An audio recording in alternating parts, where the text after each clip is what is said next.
Hi everyone, I am Mrs Bhatti. मैं आपको एक छोटी सी कहानी सुनाना चाहती हूँ और मुझे लगता है कि आप इस कहानी का जरूर आनंद लेंगे। हमें जीवन में छोटी छोटी बातों पे लालच नहीं करना चाहिए। जो कुछ भी करना है ना, हमें सोच समझ के करना है और उसका लॉन्ग रिजल्ट देखना है कि उसका लॉन्ग टाइम में कैसा रिजल्ट रहेगा उस बात का। यही इस स्टोरी में एक सीख मिलती है। एक महाराज जी थे, वो प्रवचन करते थे। वो प्रवचन करने के लिए डेली दूसरे गांव में जाते थे। उनको कई गांवों में जाना पड़ता था, बड़ी दूर दूर जाना पड़ता था, क्योंकि उनके पास एक कुटिया नहीं थी, एक आश्रम नहीं था, झोंपड़ी नहीं थी, कुटिया नहीं थी। तो वो हमेशा पोथी पत्रा लेके और दूसरे गांव में जाते थे। तो वो कई बार परेशान हो जाते थे, क्योंकि जब आंधी आ रही है, बारिश आ रही है, एक बुजुर्ग आदमी अपनी पुस्तकें लेके और फिर वो चलता है तो उसको परेशानी हो जाती है। तो इस चीज़ के लिए वो काफ़ी दुखी होते थे। कई बार जाते ज़रूर थे, क्योंकि वो उनका रोज़गार था और उनके जो सुनने वाले थे, जो ऑडियंस, वो सारे उनकी वेट करते थे। कथावाचक थे, वो अच्छी बातें बताते थे, तो उनका वो इंतज़ार करते रहते थे। तो लेकिन वो अंदर ही आते आते जाते ज़रूर थे, आते जाते बहुत परेशान हो जाते थे और परेशान होके भगवान से कहते थे हमेशा कि हे भगवान जी, मुझे एक बढ़िया सी झोंपड़ी दे दो, तो मुझे इधर उधर घूमना ना पड़े इस प्रवचन के लिए, और मैं एक ही जगह अपनी कुटिया में बैठ के, अपनी झोंपड़ी में बैठ के अपना आश्रम एक बना लूं और उसमें मैं बैठ के और वहीं प्रवचन कर लूं और सारी जनता मेरे पास यहीं की यहीं आ जाए। तो मुझे ये बारिश से भी बच जाऊंगा, आंधी अंधेर से भी बच जाऊंगा और लोगों को भी यहीं अपना डेरा मिल जाएगा कि ये भाई गुरु जी का डेरा है। इस चीज़ को देख के वो भगवान से ये प्रार्थना करते हैं कि मेरी भी एक झोंपड़ी बन जाए तो बहुत बढ़िया है भगवान जी। अब ऐसा होता है कि ये जो इस देश का राजा था ना, वो बहुत दयालु था। वो हर एक की बात ना बड़े ध्यान से सुनता था। तो उसको लोगों ने कहा, भाई यदि तुम्हारे को झोंपड़ी की या कोई परेशानी है तो जो कुछ भी मतलब अपनी परेशानी है तो तुम राजा को बता सकते हो जाकर। और राजा किसी को अपने दरबार से निराश नहीं भेजते। राजा के दरबार में जाके देखा तो वहाँ बहुत बड़ी लंबी लाइन लगी हुई थी।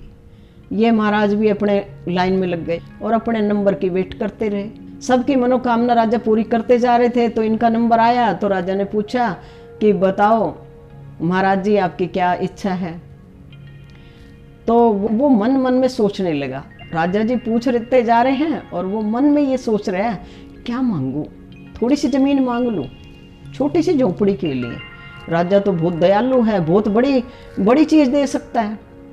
तो उसने सोचा कि मैं इतने बीघे मांग लूँ या ज़्यादा बीघे मांग लूँ या 50 बीघे मांग लूँ या 100 बीघे मांग लूँ। और इसी उलझन में वो मन मन में सोचता रहा कि मैं कितनी ज़मीन मांगूँ। खूब बड़ा सा आश्रम बना लूँगा, बार बार मांगने की क्या ज़रूरत है, एक ही बार खूब बड़ा आश्रम बना लूँगा और उस आश्रम में क्या नाम आराम से मैं अपनी ज़िंदगी भर रहूँगा, प्रवचन देता रहूँगा, यहीं मुझे इधर उधर जगह जगह गाँव में जाना नहीं पड़ेगा। राजा ने सोचा कि ये आदमी चुप है। उसने कहा, महाराज जी बोलो आपको क्या चाहिए, महाराज जी बोलो आपको क्या चाहिए। तो वो कहने लगे, महाराज जी मेरे को ज़मीन चाहिए। राजा समझ गए कि इसकी बहुत कुछ बड़ी इच्छा है। तो वो कह रहे कि कितनी ज़मीन चाहिए। फिर वो चुप हो गए कि वो क्या बताए कि कितनी ज़मीन चाहिए। तो राजा ने अपनी ही समझ से बोले कि चलो ठीक है महाराज जी, आप जाओ आगे, जितनी आपको ज़मीन चाहिए ना तो वहाँ उस पॉइंट पे आप रुक जाना। तो वो बोले ठीक है और वो चल पड़ा। एक पॉइंट राजा ने ये भी कही थी, शाम होने से पहले आपको यहाँ दरबार में आना है। शाम होने से पहले, सूरज ढलने से पहले आपको दरबार में पहुँचना है, जब ही वो बात आपकी पूरी होगी। तो वो बोला ठीक है। तो जब वो आगे चलता जा रहा था, पहले धीरे धीरे चलने लगा, फिर दौड़ लगाने लगा, फिर वो और ज़्यादा स्पीड से दौड़ने लगा कि जितनी मैं ज़मीन को कवर कर लूँ उतना ही ठीक है, क्योंकि अब तो राजा का मूड है, अब तो मुझे सब कुछ मिल जाएगा और जितना मैं मांगूंगा उतना मिल जाएगा। और बाद में नहीं तो फिर दोबारा कोई परेशानी होगी, इसीलिए मैं आज ही सब कुछ मांग लेता हूँ। बाद का किसने देखा, उसके दिमाग में ये बात आई और वो क्या कहते हैं दौड़ लगाने लग गया। दौड़ते दौड़ते उसका सांस फूल गया, वो 1 मिनट नहीं रुक रहा था। राजा ने सोचा कि भाई इसको प्यास भी लगेगी, भूख भी लगेगी, तो उसने पानी वाणी लेके और अपने जो पीछे थे वो घोड़ों पे उसने घुड़सवारों को भेज दिया, अपने मंत्रियों को, कि भाई इसको पानी वाणी पिलाते रहना। तो वो कहने लगे चलो ठीक है। वो पानी पिलाने के लिए उसको बार बार कहते कि भाई वो महाराज जी थोड़ा बहुत आप पानी पी लो तो आपका गला सूख जाएगा भागते भागते। वो कह रहा नहीं, मेरा टाइम खराब हो जाएगा। और ऐसे करते करते और वो जाता रहा, भागता रहा। फिर उसके दिमाग में जब तो आया नहीं कि भी सूरज का भी चक्कर है, तो बाद में वो काफी दूर आगे निकल गया। फिर उसके दिमाग में आई कि राजा जी ने तो ये बात कही थी अगर सूरज छिपने से पहले ही आपको आना है। तो उस चक्कर को देखते हुए वो वापस मुड़ने लगे दरबार की तरफ, और वापस मुड़ते मुड़ते वो खूब फिर दौड़ लगाने लगा। फिर उसकी हालत खराब हो गई और उसको सांस चढ़ गया और वो फिर भी भागता जा रहा है और भागते भागते वो दरबार तक पहुंच गया। और अंदर जाके वो एकदम दरबार में गिर गया। वो गिरते ही उसके प्राण निकल गए। तो इस एक छोटी सी कहानी है और इससे हमें कितनी शिक्षा मिलती है कि लालच बुरी बला है। लालच है ना, जिंदगी को हमारे खत्म कर देता है। अब उसने और लूं उससे आगे, तो उसके करते करते उसके प्राण ही निकल गए उस लालच के।